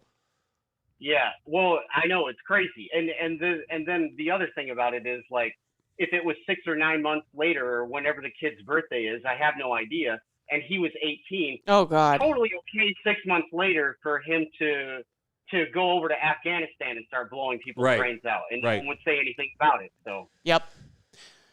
But if he can go defend. The feeling, he can defend the mythos of America from bad guys in their country, but he cannot defend his own belief about his family's mythos in his own. Yeah, trying to protect his own neighborhood. He can't protect his own neighborhood, but he could go protect the amorphous vision of the country by going to someone else's house and shooting them. Oh, geez. Oh my God. So there it is. Oh God. I'm gonna jump ships. We have comments? Joshua Michael has he's still on this protest thing. Okay. He feels very strongly. Thomas Jefferson. This is what Joshua Michael said. Thomas Jefferson gave us the answer. It's just not pretty. For what do we do? Right. This is his perspective. They're never going to lay down and say, okay, you win. We have to take it back physically by force. The wealthy and elite have stolen our heritage and our inheritance. And then he gives a long breakdown of what he feels like we should do. I understand what you're saying. However, regardless of the industry, the means of warfare is still the same. For millennia, mankind has been fighting for its freedom. The powers that be are not human. We talk about this a lot. Like the people that make it to the obscene oligarchical level are often sociopathic, and they don't have the empathy that we have down here. I don't know if that's what Joshua means in this quote, but I do know that when someone gets up to this obscene level of control over numbers and the planet, it's not like your neighbor at the grocery store trying to have a successful home business. Or the reptilians that have come from outer space and are trying to be human. He might potentially be saying that also. The powers that be are not human. Governments are just a mechanism of control. The banks, for example, are fearful of cryptocurrency because decentralization is the key. Now, hold your fire there, Mark. The powers that be will never lay down willingly. This is why war is always the outcome. It is because the powers that be will always throw temper tantrums. I think that's very interesting. That is a perspective.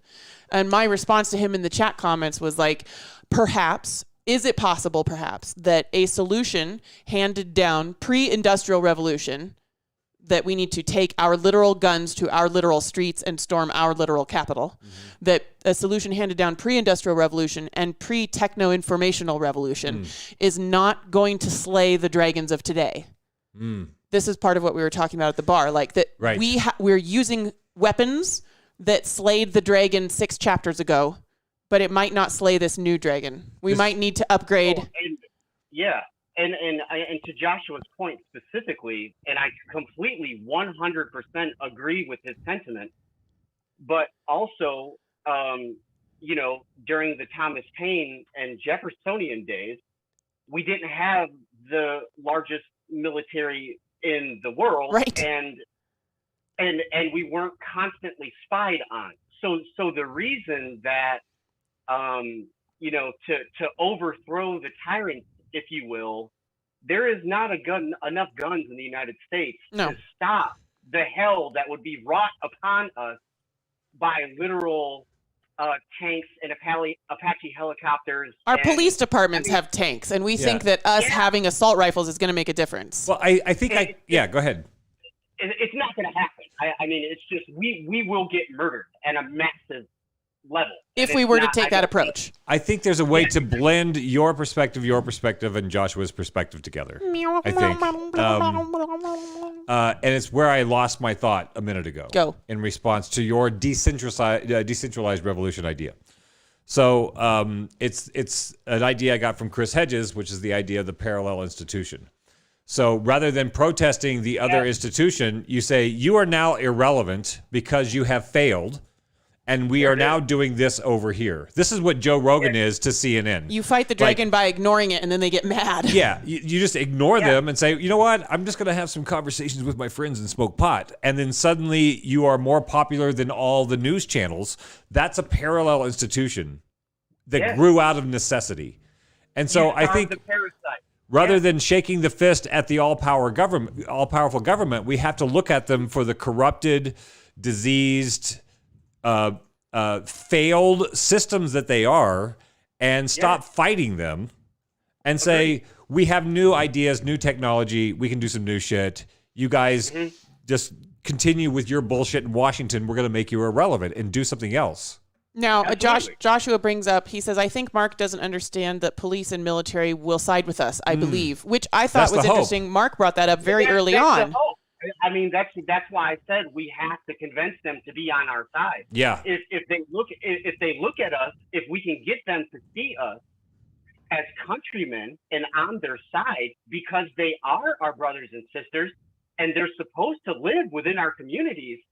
I agree with that. That would be the hope. And if you can get the police and military to side with you, the government has no recourse but to step aside. Right.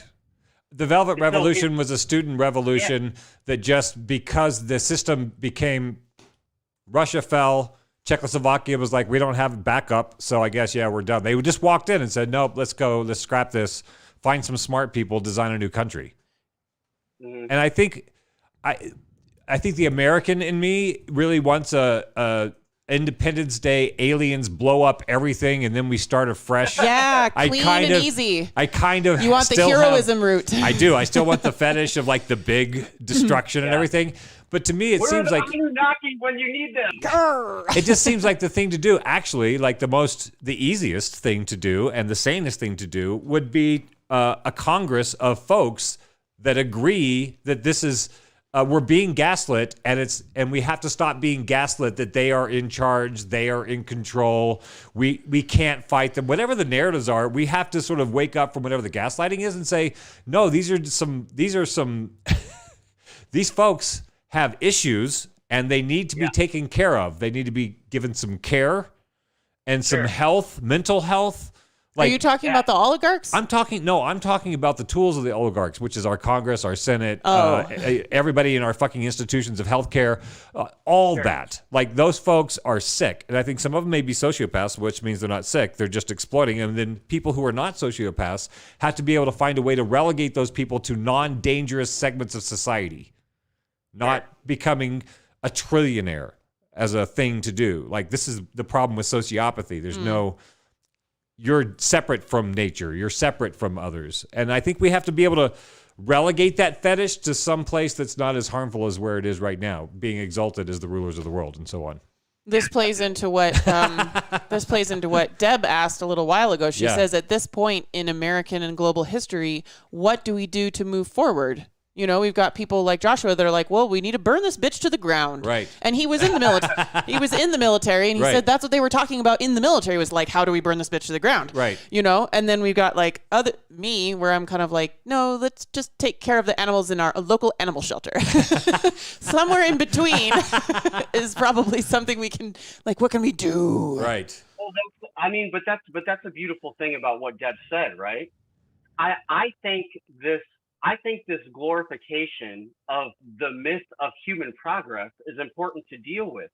I'm not quite sure there is any such thing as moving forward. I think we just have to do and try no matter what. Right. We let it get so bad. I'm not sure it can be wound down or unspun. We really don't know how this is going to go. If Silicon Valley has their way, we are literally going to get censored into having social scores. Oh yeah. And they can freeze your money if you're a naughty little boy. They can freeze your text messages. Yeah, exactly. So I don't know if there's any such thing as moving forward. I think all we can do is not look at this in a childish, naive, and immature way. Continue to talk to each other, and then when a light bulb goes off and someone does have a really good idea, glorify it as much as you can. Start a co-op, gain the financing for it as fast as you can. So I hear about all these neat little things like a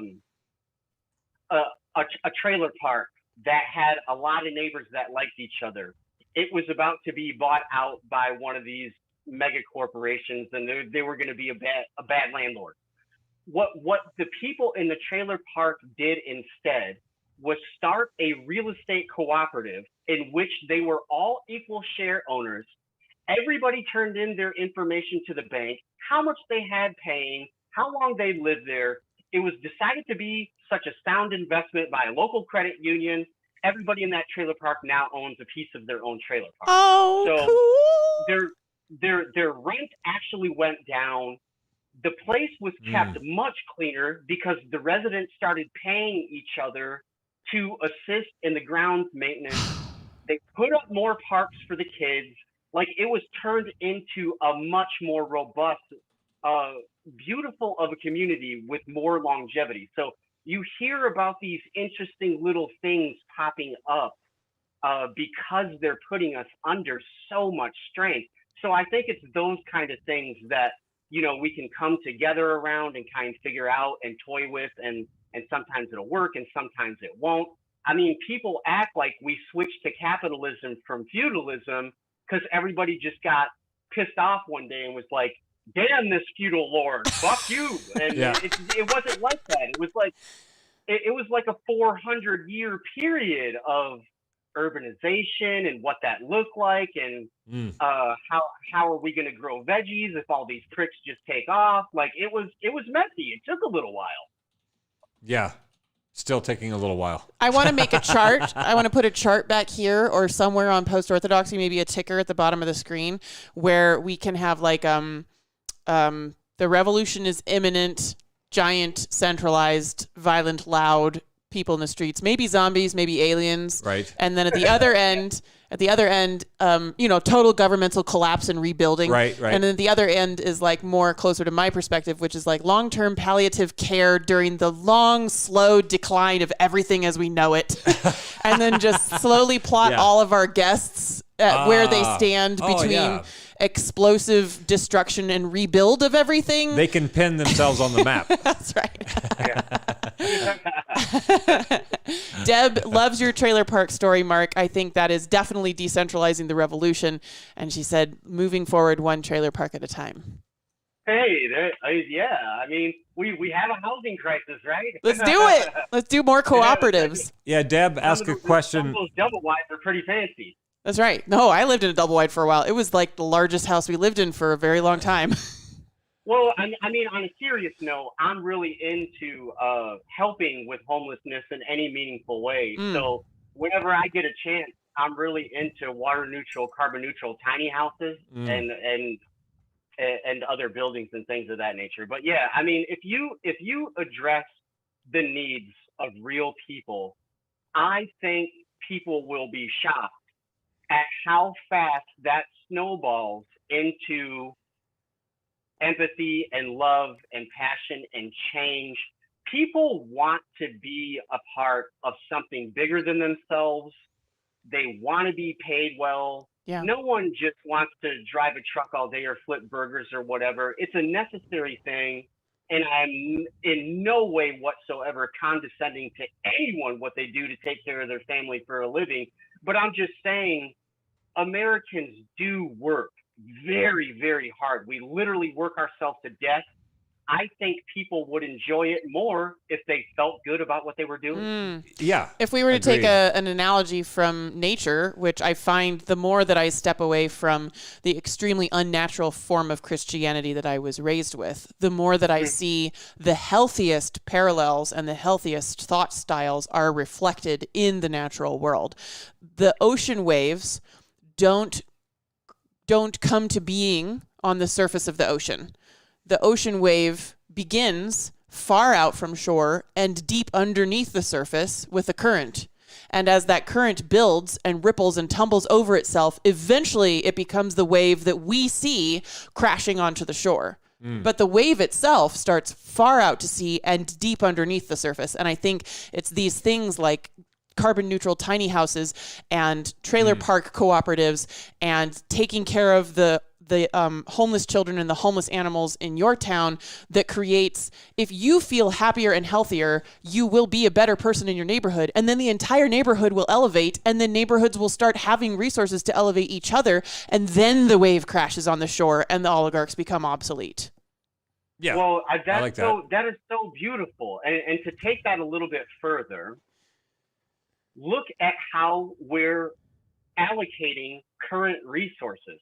Some of our most brilliant, talented people are like corporate lawyers that are writing really shitty laws that make everyone's lives worse.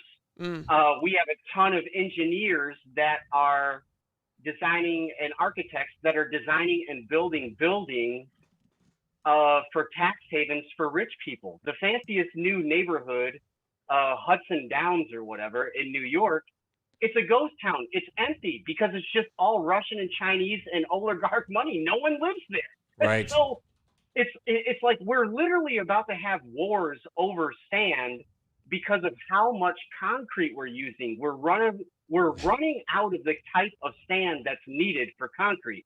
So number one, we're using too much concrete. And secondly, why the hell are we putting up these luxury towers that no one lives in when we have homeless people everywhere? I mean, it's insane. We have tons of buildings in Butte that we could turn into homes for homeless people because they're just completely empty, but no one wants to spend Yeah, I think your idea of the decentralized revolution has been my experience of being sort of at the beginning of the starts of communities, people coming together for work parties, like on a farm. Sure, yeah. Forms community. Yeah. A bunch of shoulders go into the same effort, and then you get to feel like you made a big transformation. You were a part of a transformation. That feeling is really infectious. And everybody get together and paint an old lady or hurt person's house, and then have dinner after. You know, like it's just little things. Sure. Fuck. So we've got 15 minutes left. Okay. John Ivankovich gave us a long comment, kind of talking about all the various things we're talking about here. John Ivankovich is a longtime friend / frenemy of the show, and he was part of our conversations with Mokai Malope way back when we were doing copacetic conversations. And this is John's comment. He says, it always starts with racism. This is his perspective on what we've been talking about, and I wonder what your guys' perspective on what he says. He says, it always starts with racism. The fact is, we have to deal with that because there are people in this world who hate based on race, and race sells to the media. Dark and myself talked for over an hour with Mokai about race in our first meeting. It's just how it is. Rittenhouse dealt with it, Trump dealt with it, and Dark Money dealt with it. Winky face. That's his handle. Yeah. His political handle. Now Rogan is dealing with it in his time. It's fine. If you care about all people, you accept this is part of the interview of our quest to become better. The reality is that at some point we have to move on from the racial motivation. Thoughts? I mean, me personally, all you have to do is listen to The Three Evils of Society from Martin Luther King, and it becomes blatantly obvious that we're still continuing. The idea is so preposterous to me that in 2022, any of us would accept being divided in this way. So I think anybody that uses dog whistle politics Like we agree that racism is a thing, but it gets glorified and pumped out there with a megaphone. It's pimped out as a source of division, almost ironically, yes. And almost more often than there's actual restitution, education, compassion, and healing around it. Yes, exactly. So I think we all just need to be more mature about those conversations and realize that some people have been hurt by it. I mean, not long after 9/11, I got a little bit too tan and my beard was a little bit too big. I've been kicked off of 2 airplanes and accosted at a bar because people thought I was an Arab, even though I'm an Irish, a Mexican from Detroit. So I mean, so I agree with John, is that it is a thing used as a cudgel and bludgeon to stunt what the real deal is, which is politics as a whole based around economic rights. We have to get, and this is what Martin Luther King, everybody likes to glorify his race stuff, and they stay away from the class. Like it's the Black Plague. What he was actually trying to do at the end of his career was a class politics. That's why he died. Yeah, that's why he died. That's why we don't have Bernie. Instead, we have a pandemic. Yeah. Well, the Kennedys were both also murdered. I mean, right. You know, whether it was same the topics. McCarthy Red Scare, yes. So I mean, you know, the idea that truth tellers don't get murdered in this country when the government finds them to be dangerous is just not connected to history or reality.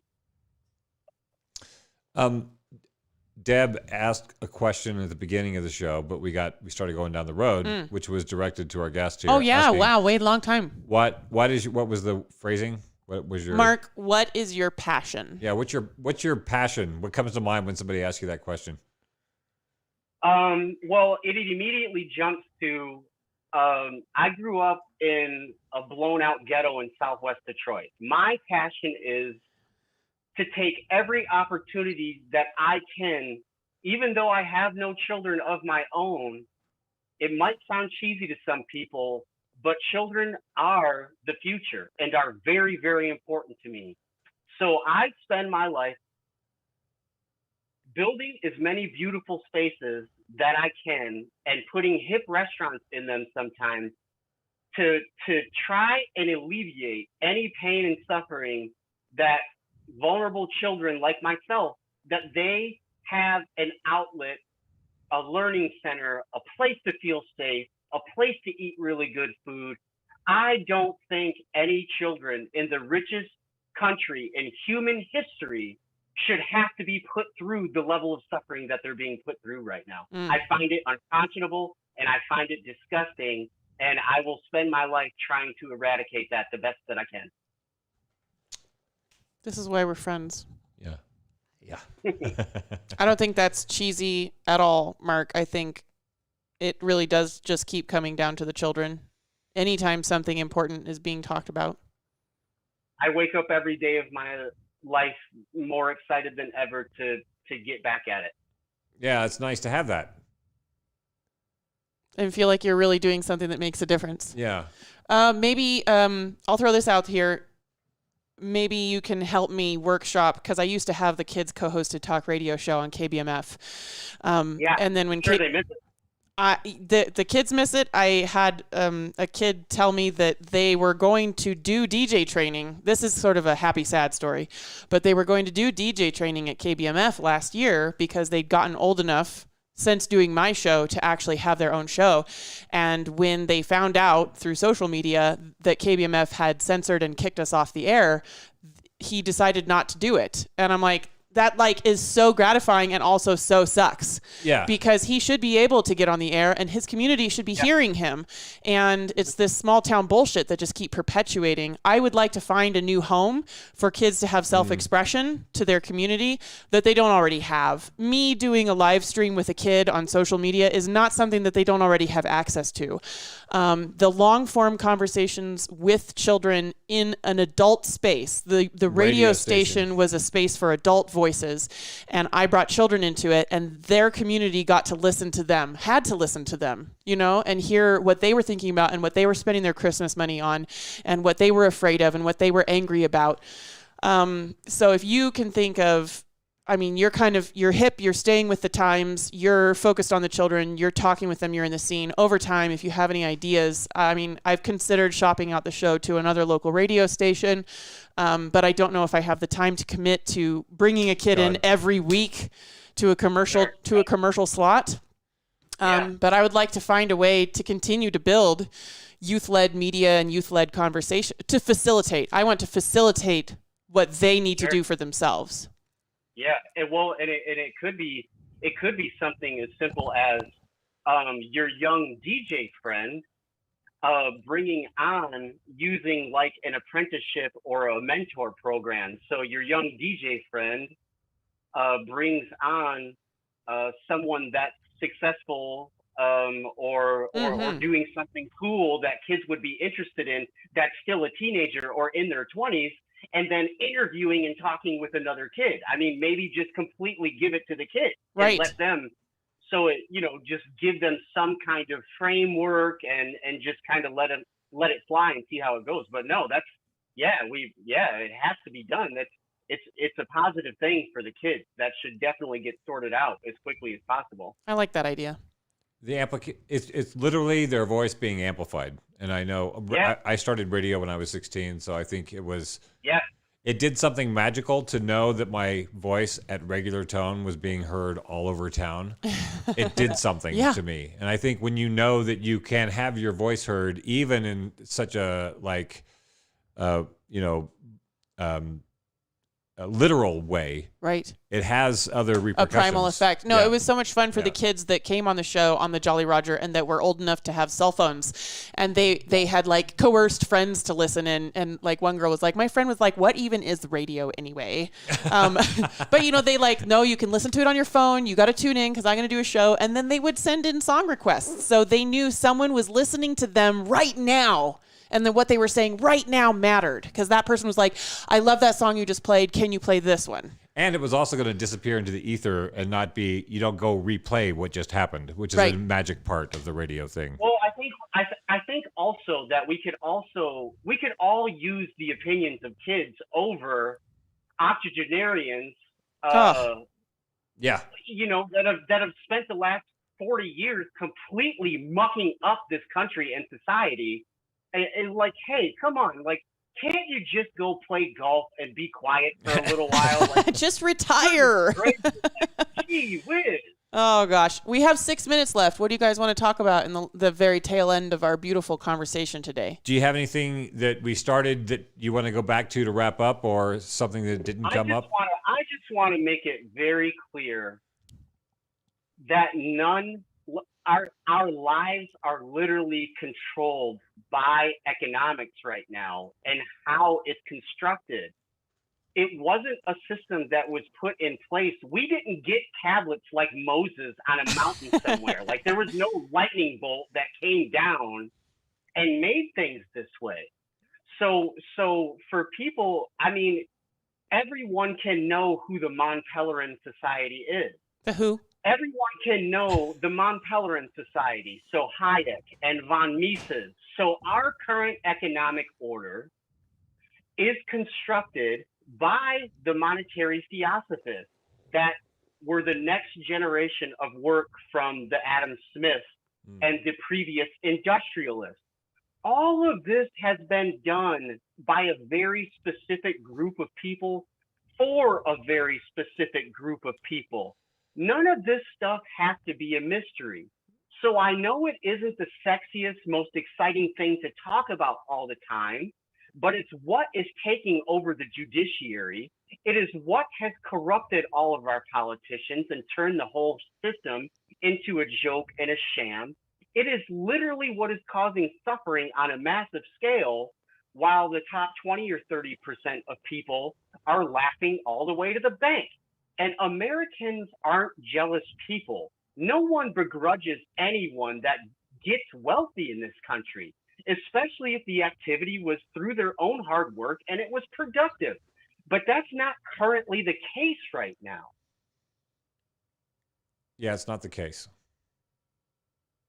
I feel like this is probably the first, like, the most saturated show with solutions. Like, the show that was most saturated with trying to have a forward-thinking, or at least present-thinking perspective on what can we fucking do. Well, I think what he's talking about with getting into the roots, what you were talking about there, when I was coming into the awareness of how things go, it was pre-internet, 1990s Los Angeles, going to the Weird Guys trailer that had the videotape that was made that I went home and then I studied and about banking system. And then when you got into the literature, it started really crossing with like reptiles and mystic societies and so on and so forth. And so it was always relegated to the land of conspiracy theory. And now that we have, because the only people that would deal with the topic of power and how it works were people who didn't have anything to lose, because if it was on a large platform, it wouldn't get out. So it was always in right, exactly. It would be on some obscure platform, and so now that the internet, like all the secrets from the Masons are online, you can go Google the rituals, whatever. All the stuff is out there. Yeah, no longer secret society. It's no longer a secret society. And so they're no longer operating in secret. The World Economic Forum, which we didn't even touch on this show. Oh, geez. Davos, that whole scene is top-down, culture prescriptive. I kind of feel like we should just steal their playbook. Because I like a lot of the stuff that they're talking about. Like we talked a little bit in the first season about like starting our own church. They have some really good stuff in like the Fourth Industrial Revolution plan. There's some really cool shit in there. And it's like if you put the right music to it and have a lady in yoga pants talking to you about it, it's awesome.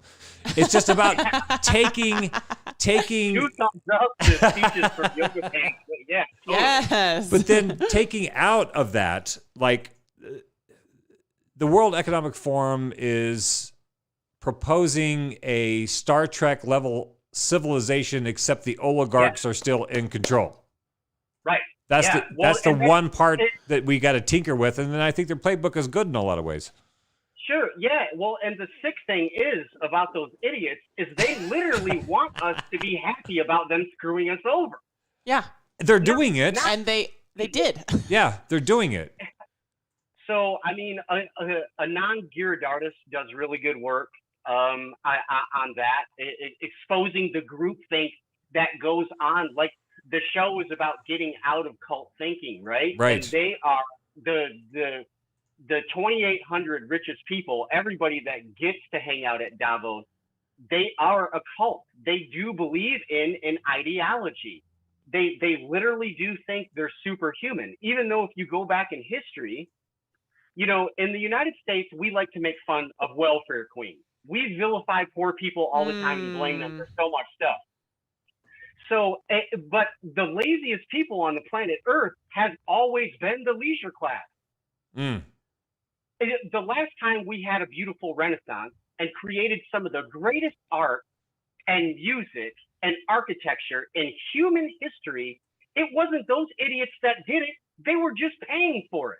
Like, they really are moronic, worthless people. And we are surrounded by the fruits of their lack of labor on a daily basis. Right. So why are we glorifying for money's sake? It should absolutely matter, especially since we live in a country that pretends to be a meritocracy. What is meritocratic about that? Like, it should matter what you're actually doing. Yeah. Yeah. I like that idea. Yes. I second that motion. We have to wrap up today's show. I mean, have to is, kind of arbitrary at this point. We have a secret question to ask you after the show, so stick around. But thank you so much. Yeah, thanks for coming on the show. We appreciate you. Awesome. Thank you to everybody that tuned in. We'll see you guys next week. Maybe aliens, maybe the Holocaust. We're not sure yet. Yeah. Maybe both. Maybe both. Thank you for visiting our Outpost in the Borderlands. Post-Orthodoxy is a project of Sevier Studios. We host ongoing, interactive conversations centered around cognitive liberty, and you can join in by catching one of our live streams on Facebook, YouTube, or Twitch. You can also catch each conversation after the fact as a podcast by searching for Post-Orthodoxy wherever podcasts are found. If you take value from the work we are doing and the community we're building together, you can support the Outpost in the Borderlands for as little as $5 a month on our website, Better Time. That's betterti.me. Visit the Sevier Studios page and subscribe. You can also support the Outpost by following and connecting with us on Facebook, YouTube, Twitch, Twitter, Instagram, and or Substack. Our Post-Orthodoxy theme music was composed by Frank Pascal, and a special thanks goes to our voice actors, Amelia, Colin, Sbo, Rosie, Gabo, Vicky, Mokai, and Tony. Thanks for playing.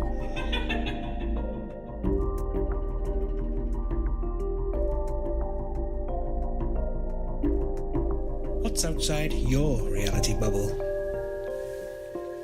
I think I dribbled a bit that last one.